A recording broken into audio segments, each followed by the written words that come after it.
आज की ये वीडियो है उन लोगों के लिए जो मेकअप लवर हैं और मेकअप आर्टिस्ट हैं या मेकअप आर्टिस्ट बनना चाहते हैं। अगर कोई ऐसा पर्सन जो मेकअप आर्टिस्ट नहीं है, जिसको जरा सा भी मेकअप में इंटरेस्ट नहीं है, तो इस वीडियो को स्किप कर सकता है और आगे बढ़ सकता है। तो दोस्तों, आज स्टार्ट करते हैं आज की इस वीडियो को, जिसमें मैं बताने वाली हूँ बहुत ज़्यादा इम्पोर्टेंट बात, जो कि बात होने वाली है हमारी cool undertone and warm undertone के regarding. Cool undertone and warm undertone क्या होती है, उससे पहले हमको जानना है कि अंडरटोन होती क्या है। अंडरटोन क्या होती है, जो हमारी स्किन होती है उसके अंदर की जो लेयर होती है, उसका कलर वो किस कलर का दिख रहा है, वो होती है हमारी अंडरटोन। अंडरटोन तीन तरीके की होती है। तीन तरीके की कौन कौन सी होती है वो मैं आपको बताती हूँ। कूल अंडरटोन होती है, वार्म अंडरटोन होती है एंड न्यूट्रल अंडरटोन होती है। बहुत ज्यादा कंफ्यूजन होता है ना कि कैसे पहचाने कि हमारी जो अंडरटोन है या हमारे क्लाइंट की जो अंडरटोन है वो क्या है। बहुत ज्यादा सर दर्द की बात है, तो इतना सर दर्द नहीं लेना है। मैं आपको बताती हूँ कि अंडरटोन को किस तरीके से पहचानते हैं, और मैं आज इस वीडियो में आपको डेमो करके भी दिखाऊंगी कि अगर आपने गलत अंडरटोन का शेड किसी क्लाइंट के ऊपर मेकअप में अप्लाई कर दिया है तो किस तरीके से उसका बेनिफिट आपको नहीं मिलने वाला है। तो चलिए स्टार्ट करते हैं इस वीडियो को। मैं नंदिनी आपके सामने हाजिर हूँ नई इन्फॉर्मेशन के साथ। तो स्टार्ट करते हैं। सबसे पहले तो अब मैं राइट साइड में लगा रही हूँ कूल टोन का फाउंडेशन, जिसमें कि मैं कुछ मिक्स नहीं कर रही हूँ।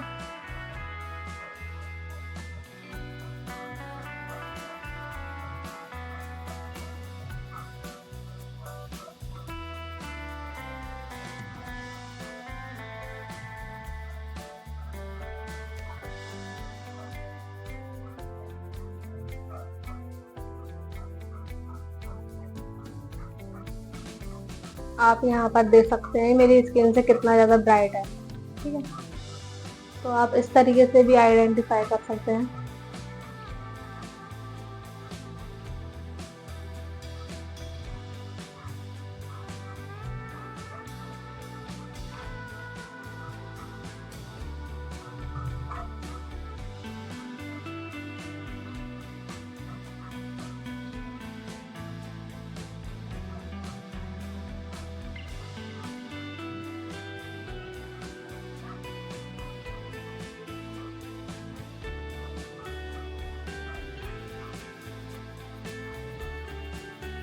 लेफ्ट साइड में क्या करने वाली हूँ, इसका एक ड्रॉप लूंगी मैं कूल टोन फाउंडेशन का, और इसमें मैं मिलाऊंगी फिटमी का फाउंडेशन।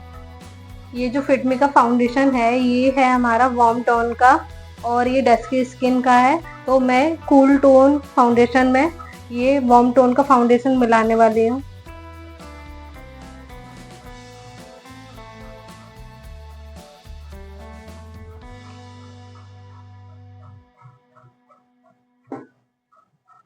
मैं इसको मिक्स कर लेती हूँ अच्छी तरीके से।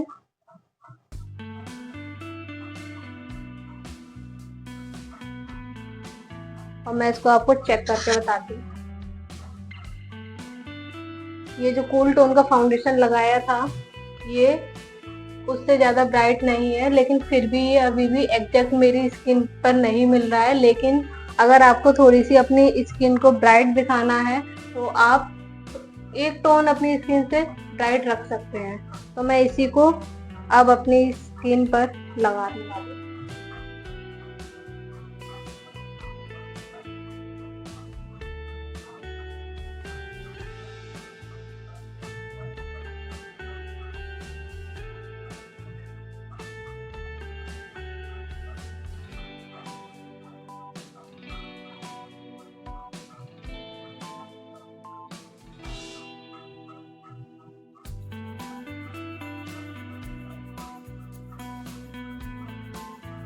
अब आप देख सकते हैं इस साइड में जो कि मैंने राइट साइड पे लगाया था कूल टोन का फाउंडेशन, और उसका कलर चेंज होता जा रहा है और ये ग्रे पड़ता जा रहा है, और आप देख सकते हैं कि ब्राइट दिख रहा है।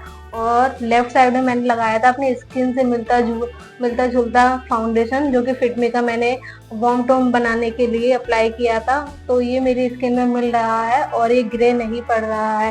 तो यही डिफरेंस होता है जब आप एक बेस्ट शेड अप्लाई करते हो क्लाइंट की स्किन पर। ठीक है, तो आपका जो मेकअप है वो अच्छा ही निकल के आता है। तो आपको जानना होता है कि अंडरटोन क्या है और उसके बेनिफिट्स क्या हैं, और उसको जानने के बाद आपका मेकअप कितना अच्छा होता है। तो इसी बात को आपको ध्यान रखना। सबसे पहले जो वार्म अंडरटोन होती है वो क्या होती है, आप अपने हैंड की वीन्स जो होती हैं, अगर आपकी हैंड की वीन अगर ग्रीन है तो आपकी जो अंडरटोन है वो वार्म अंडरटोन है। अगर आपकी हैंड की जो वीन्स हैं वो अगर ब्लू या पर्पल में है तो आपकी जो अंडरटोन है वो है आपकी कूल अंडरटोन। अगर आप पहचान नहीं पाते हैं, कंफ्यूज होते हैं कि जैसे कि मैं कभी कभी कंफ्यूज होती हूँ कि मेरी जो अंडरटोन है, जो बीन्स है वो ग्रीन नहीं दिख रही हैं या फिर पर्पल या ब्लू नहीं दिख रही हैं, तो मेरी अंडरटोन क्या है, क्या इस चीज में पहचानना नहीं बनेगा कि क्या अंडरटोन है। तो दोस्तों, अगर आप पहचान नहीं पा रहे हैं कि आपकी जो व्हील्स हैं उनका कलर ग्रीन है या ब्लू है या पर्पलिश है, तो आपकी जो अंडरटोन है वो न्यूट्रल अंडरटोन है। एक और तरीका है किस तरीके से पहचानेंगे वो मैं बताती हूँ आपको, कि अगर आपने गोल्डन कलर आप पर सूट करता है तो आपकी जो अंडरटोन है वो वार्म अंडरटोन है। अगर आप पर गोल्डन कलर सूट नहीं करता है, सिल्वर सूट करता है, तो आपका जो अंडरटोन है वो कूल अंडरटोन है। अगर आप पर गोल्डन एंड सिल्वर दोनों ही सूट करता है तो आपका जो अंडरटोन है वो न्यूट्रल अंडरटोन है। तो इस कंडीशन में आपको जो फाउंडेशन लेने हैं, इसी सोच को और इसी चीज को देखते हुए आपको परचेज करने हैं कि आपका जो अंडरटोन है या आपका जो क्लाइंट का अंडरटोन है वो किस तरीके का है, या फिर आपको cool undertone and warm undertone दोनों ही फाउंडेशन परचेज करने हैं एंड उसको मिक्स एंड मैच करके आपको क्लाइंट के ऊपर अप्लाई करना है। इंडिया के अंदर जो मोस्टली अंडरटोन होती है वो वार्म अंडरटोन होती है, लेकिन हम सिर्फ वार्म अंडरटोन के प्रोडक्ट या जो भी मेकअप प्रोडक्ट्स हैं वो परचेज नहीं कर सकते। हमको मिक्स एंड मैच करके ही अपने क्लाइंट पर यूज करना होता है, क्योंकि कभी कभी फेयर स्किन का क्लाइंट भी हमारे पास आता है, तो ऐसे में हम अगर वार्म अंडरटोन का ही फाउंडेशन रखेंगे तो वो काम नहीं करेगा। तो हमको इस बात का ध्यान रखना है। एक और टेक्निक है वो मैं आपको बताती हूँ। आपको लेना है एक व्हाइट कपड़ा, व्हाइट क्लॉथ लीजिए, पेपर लीजिए, अपने चिक पर उसको रखिए। अगर आपका उस पेपर को रखने के बाद जो चिक है वो येलो दिख रहा है तो आपकी जो अंडरटोन है वो वार्म अंडरटोन है। अगर आपका चिक पिंकिश दिख रहा है या गुलाबी दिख रहा है या फिर आप फेयर दिख रहा है तो आपका जो अंडरटोन है वो आपका कूल अंडरटोन है। तो आई होप आपको ये इन्फॉर्मेशन अच्छी लगी होगी। तो ऐसी ही जानकारी के साथ और जुड़े रहना आगे भी मेरे इस पेज के साथ, और मेरे चैनल को सब्सक्राइब कर लेना। एंड मुझे आपके सपोर्ट की बहुत ज्यादा जरूरत है, तो प्लीज इस बात का ध्यान रखिए। थैंक यू सो मच, धन्यवाद।